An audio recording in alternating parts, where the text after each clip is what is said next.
Are you awake? I thought I heard you get up. Yeah, I'm awake. Sorry, I just can't sleep. Are you thinking about him? Yeah, a bit. Usually get back to sleep, my love. I'm fine.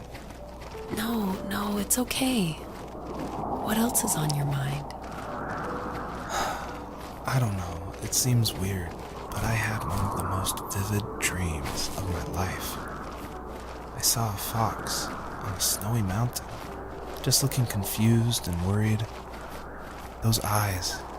I can't get those eyes out of my head.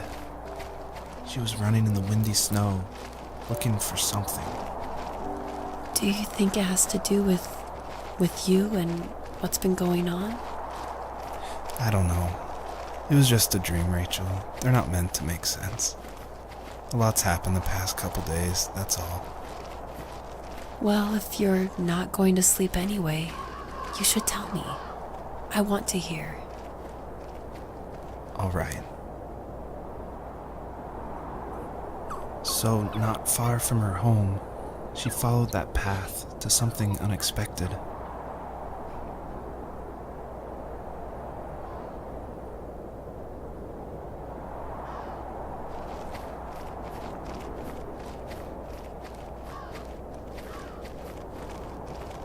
She couldn't stay, though. She had to find her other 2 children. So she took that path. She followed it towards something ancient. Something with answers.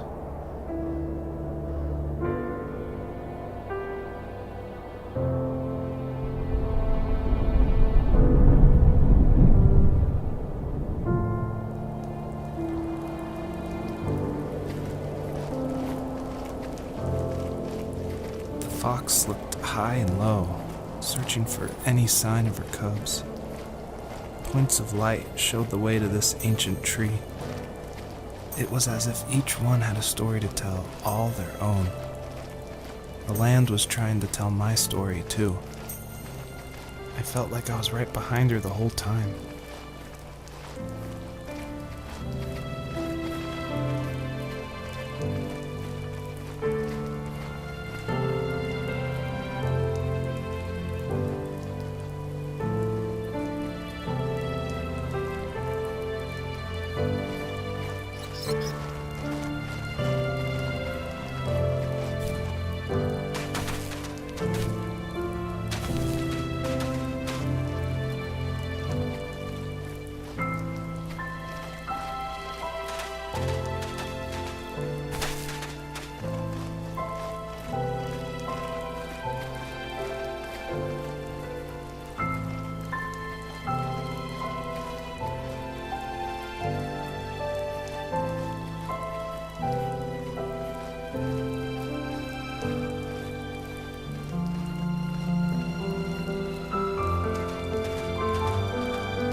As a kid, did you ever do show and tell in your class?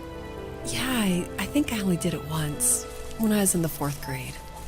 You know how my life was around then. I wanted to show my class what helped pass the time and distracted me, so I brought a dozen paper cranes I had made. I think I told everyone how badly I wanted to be a bird and fly, embarrassingly enough. Don't be embarrassed. Every kid wants to fly. For me, it was another toy from my dad, a wooden boat.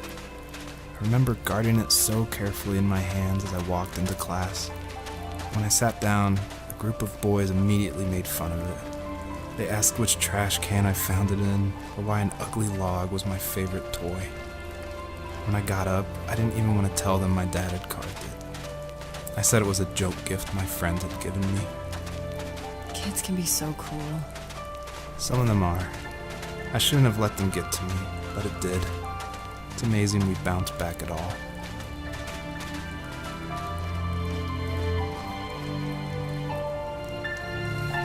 Do you remember what my dad did for a living? Wasn't he like a lumberjack? That's one way of putting it. If wood was a canvas, then a carving knife was his paintbrush. Even after working a 50-hour week, even after his hands were more splinters than skin, he would bring home the nicest piece of Alaskan weeping cedar and make me toys. That wooden train was the first toy I can remember, and I loved it. I just knew from a young age I was going to be a lumberjack, like my father.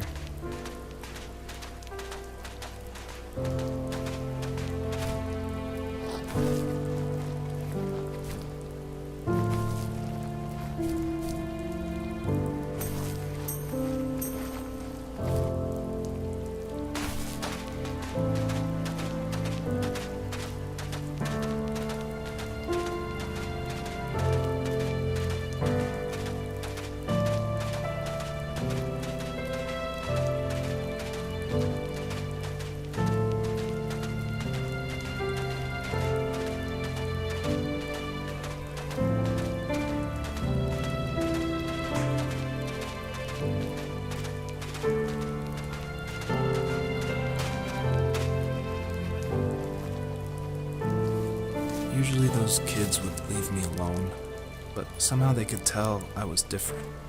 They made fun of how far away I lived. They called my dad a sourdough. I was a blabbermouth as a kid, telling my dad stories I made up for hours. But after that show and tell, I didn't tell him much anymore. He didn't know exactly what was wrong, but his best guess was that the toys he carved weren't cool enough. He carved me a tank and tried to tell me what it was like to be in a real tank as a serviceman. I didn't know your dad was in the military. Yeah, in the army. The sad thing is that I'd pretty much forgotten until just now. There's so much I still don't know about him. I'm sorry. He knows how much you love him. You're going to see him again soon and have some closure, I'm sure.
older I got, the more I withdrew.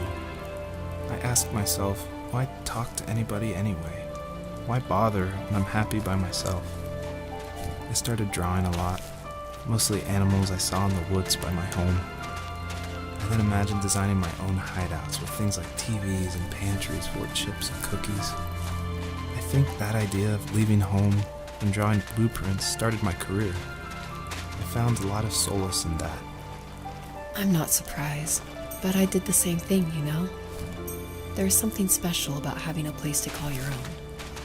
And now look at us. Well, if you count renting in an overpriced city. It's as close as we can get for now.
My teenage years were full of sketching, angst, and trouble. I wasn't popular or unpopular. Maybe just forgettable. I guess that gave me a sense of freedom, so I hung out with crazy kids doing crazy things, even though I mostly just watched the chaos ensue. We did it all. Put fireworks in mailboxes, hide roadkill in people's garages, break windows of the barber shop in Anchorage. My dad was furious, but he was so busy working he couldn't do much to stop me from going out. I think being an adult means there's no one to stop you making hard decisions. He had to make a living, and he couldn't be in two places at once. Yeah, I realize that now. But at the time, I was sure he was more interested in growing his business than what was going on with me.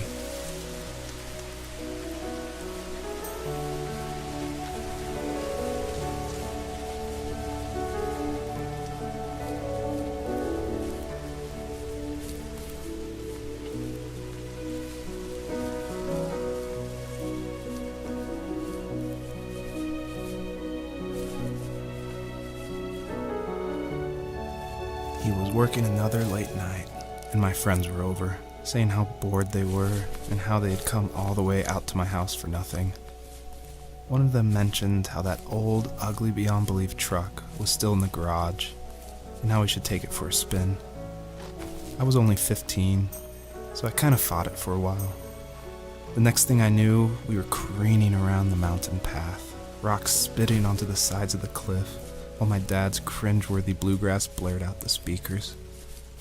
I drove while my friends were in the back of that yellow and purple truck, throwing beer bottles and trash at anything remotely interesting. Felt like I was soaring in the air with borrowed wings. But all good things have endings. A cop outside of Eagle River pulled us over after he saw us in a bottle rocket into someone's yard. What followed was a long night of talking to disappointed adults and feeling smaller than ever.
After he drove me home from the police station, I blew up at him, saying how I never wanted to be like him, how I was gonna be someone and leave that hick icebox for good.